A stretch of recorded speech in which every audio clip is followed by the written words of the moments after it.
հնարավոր չի լինելու։ Այսքանը։ Ֆակտոր։ Ինչպես։ Շատ ուրախ եմ Մանյա ջան։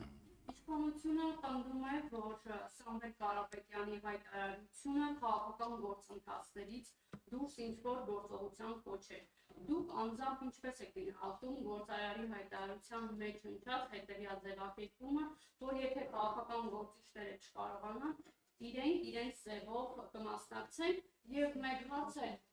դուք 2018 թվականին միակ պատգամավորն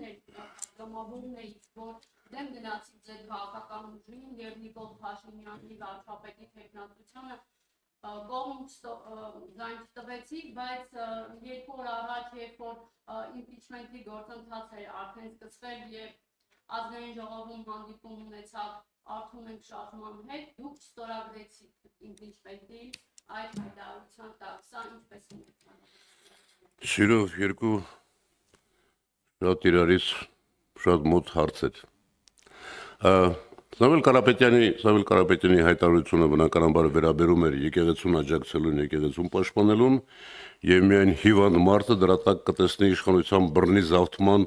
կոչ, ինչպես որակել են քննիչները եւ դատարանը։ Որևէ անձ, որը կանգնած է հայ եկեղեցու կողքին եւ այն ստորությունը, որ սրանք անում են հայ առաքելական եկեղեցու հանդեպ, բնականաբար սրանց կողմից ընդունվելու է սվիններով, իսկ հայ եկեղեցու հանդեպ սրանց արշավանքը բնականաբար հասարակությունը պառակտելու, հասարակություն հիմքերը, հոգևոր հիմքերը նաև խարխլելու եւ ադրբեջանա-թուրքական նախապայմանները կատարելու հետևանք են։ Ես քիչ առաջ գալիս էի, լսում էի, ներեցեք։ Ինքը ինչպես է մինչև պաշտպանել հայ առաքելական եկեղեցուն։ Ինչպես է պաշտպանել։ Իբրև հայ մարդ դուք այսօր ինչ կարծիք եք այս եկեղեցու դեմ արշավանքի մասին։ Նույնը ես, նույնը առավել եւս Սամվել Կարապետյանը։ Եվ ես գալիս լսում էի, որ սահմանադրությունը, սահմանադրական կարգը եւ այլը։ Հարգելի լրագրողներ, սահմանադրությունը այնքան որ սրանք են ոտնատակ արել։ Հիմա տեսեք, հայ-թուրքական հարաբերություններ։ Կա 2010 թվականի սահմանադրական դատարանի որոշումը հայ-թուրքական հարաբերությունների հանդեպ վերաբերյալ։ Հենց վերցրեք նորից կարդացեք եւ տեսեք այսօրվա իր կամ քիչ հետո ներկայությունը կամ դրանից առաջ ներկայությունը Թուրքիայի ղեկավարի առաջ։ Սահմանադրական դատարանի որոշման բացահայտ ոտնահարում։ Հիմա սրանք խոսում են սահմանադրությունից, աբսուրդ է, չէ՞։ Գալով իմպիչմենտին։ Հարգելի լրագրողներ, դուք իմ մոտեցումը հստակ գիտեք, մեր խմբակցության մոտեցումը գիտեք, մեր ստորագրությունները տեսել եք։ Արթուն շարժման այդ հանդիպում մի քիչ շատ մեծ եք ասում։ Գիտեք, ես այդ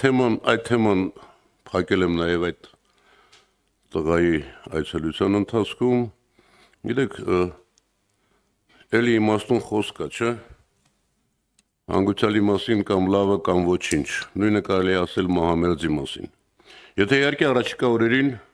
ես այսօր մի բան տեսավ, վերնագիր, չգիտեմ, գուցե վերնագիրը չէր արտահայտում, որ Հովիկ Աղազարյանը նախկին ԿՊԱ-ական ասում է, մենք կմիանանք պատիվ ունեմին, եթե փոխվարչապետերի պաշտոնները մեզ տան, ինչ որ նման կարծած, հետագիր փաստորեն քննարկումներ են գնում պաշտոնների բաժանման մասին։ Ինձ համար այդ թեման ավարտված է, այդ թեման կրկնում եմ, խմբակցությունը ասել է, ստորագրությունները դրված են, եթե կլինի պրոցես, իրական պրոցես, որ մենք տեղյակ կլինենք, ստորագրությունները դրված են։ Հաջորդ հարցը։